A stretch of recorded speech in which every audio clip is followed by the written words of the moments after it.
Hoje vamos falar de um assunto muito importante.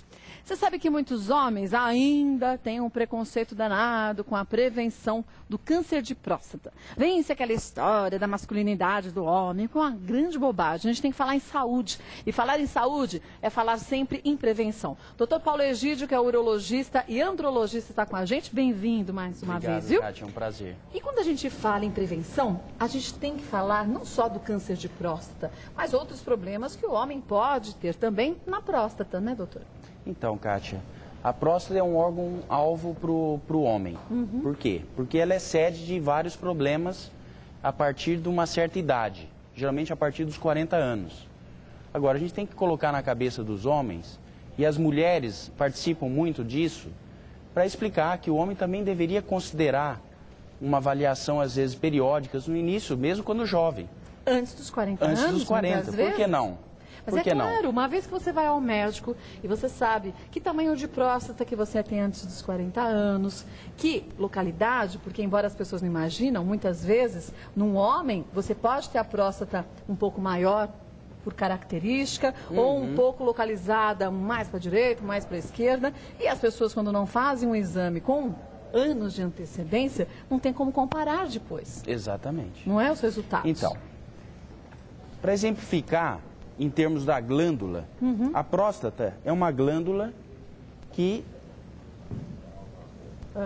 ela está localizada logo abaixo da bexiga. Aqui é a bexiga, localizado logo abaixo. Ele tem esse formato de uma maçã. O interessante é que o canal que esvazia a bexiga passa no seu interior. Passa por dentro da próstata. Por dentro dela. Isso tem uma implicação até para explicar por que quando a próstata aumenta pode ter sintomas, como diminuição do jato urinário, uma maior frequência para urinar, uma sensação de esvaziamento incompleto da bexiga, porque se o canal estreita, a bexiga vai ter que vencer uma pressão maior, uma resistência maior, e aí que surgem os sintomas. Agora, é importante ressaltar que os tumores de próstata, eles começam a desenvolver na periferia da glândula. Na periferia. Então, eles não obstruem. E por isso que o homem com um tumor inicial da próstata não tem sintomas. Ele pode simplesmente ter uma vida dita normal, não sente dificuldade em urinar, não sente dor, nem tampouco absolutamente nada. Exato. Nem o exame sanguíneo pode detectar, muitas vezes? Muitas vezes não. Não. Em 20 a 25% dos casos, o exame sanguíneo é normal, que é o chamado PSA. Então, como tudo em medicina, eu costumo dizer que para fazer um bom diagnóstico, a medicina é baseada em exame, mas é baseada no exame físico. O que é o exame físico? O médico examinar o paciente. E aí que entra um problema muito sério com a maioria dos homens, que acham que o exame de toque, para saber se de fato a próstata está aumentada ou não, vai mexer com a masculinidade dele. É uma grande tolice. É uma tolice, porque veja, qual é o porquê do exame da próstata? Vocês, já desde cedo, são levados ao ginecologista. O que não é agradável, mas que a gente sabe que é importante, tem-se que ir.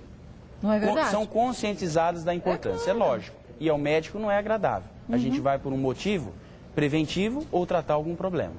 Então, veja, em relação à próstata, que é o órgão-alvo que a gente está discutindo hoje, ela, como a gente estava explicando, ela é sede de várias patologias para o homem, vários problemas para o homem. Não só o câncer. Não só o câncer. Como o aumento benigno dela, estreita esse canal. Veja, essa daqui é a glândula. A glândula, aqui seria a bexiga, e o canal que esvazia, como eu mencionei, passa no interior. Tá, por dentro dela. Se ela crescer e estreitar esse canal, espremer esse canal, quer dizer, aparecem os sintomas. Mas como eu falei, o tumor de próstata aparece na periferia. Então até esse tumor crescer, obstruir esse canal, passa-se muito tempo. Agora, por que eu falei não só do exame de sangue, mas falei também do exame de toque? O que é o exame de toque? Nada mais é, eu gostaria que desse um close aqui para a gente explicar porquê do exame do toque. A próstata é uma glândula que está abaixo da bexiga. Quer dizer, para examiná-la, eu tenho que acessar. O fácil acesso é pelo ânus, para eu tocar. O que consiste o toque? Isso é um exemplo. Isso é um exemplo do que eu sinto ao examinar a próstata. Olha, veja, eu gostaria até que você sentisse a consistência. Essa é uma consistência normal. Ela parece uma massinha de modelar, mal comparando. Ou essa consistência da palma da mão. É verdade. Agora, Kátia, sente aqui esse lado. Tem uma bolinha. Uma bolinha. Então, para que serve o exame do toque? Primeiro, para eu chegar à próstata. Segundo, para eu palpar a superfície dela e ver se há caroços. Por que eu mencionei que vocês vão cedo? Fica muito nítido. Fica nítido. Não tem como você falar, eu acho que é. Não. Você sabe que é um caroço. Então, vocês vão ao ginecologista desde cedo, e o ginecologista ensina vocês a fazerem autoexame da mama. O que vocês estão procurando na mama? O que eu estou procurando no toque. É verdade. Qualquer carocinho. Então, é para isso que é feito o toque. E, infelizmente, Kátia, os homens têm mudado essa postura. Felizmente. Eu diria que as gerações mais atuais, elas encaram isso com uma certa naturalidade. Como tem que ser, na verdade, né? Quando a gente fala em encontrar um caroço, vamos chamar assim, na próstata, já é um pré-diagnóstico de um câncer ou não? Esse caroço pode ser também benigno? Pode ser benigno. Quer dizer, uma próstata que teve uma inflamação, que teve uma infecção, pode formar, às vezes, depósito de cálcio, pode formar uma cicatriz. Então, ela pode mudar a consistência para mais endurecida e não ser câncer. Eu até lhe pergunto isso porque a gente sabe o quanto que as pessoas hoje em dia, infelizmente, ainda temem o câncer como há uns 20, 30 anos atrás. Câncer, seja ele de próstata, de mama, hoje em dia com o avanço da medicina, a grande maioria das pessoas, quando conseguem o diagnóstico precoce, tem uma chance fantástica de cura. A gente pode falar 100% porque nada na vida é 100%. Mas é uma chance altíssima. Altíssima. Então, por que não ficar atento e se cuidar o quanto antes, seja lá o diagnóstico que for? Lógico. Não é? Como eu uso uma expressão que eu acho que poderia transformar isso, detalhar melhor, por que fazer o exame cedo?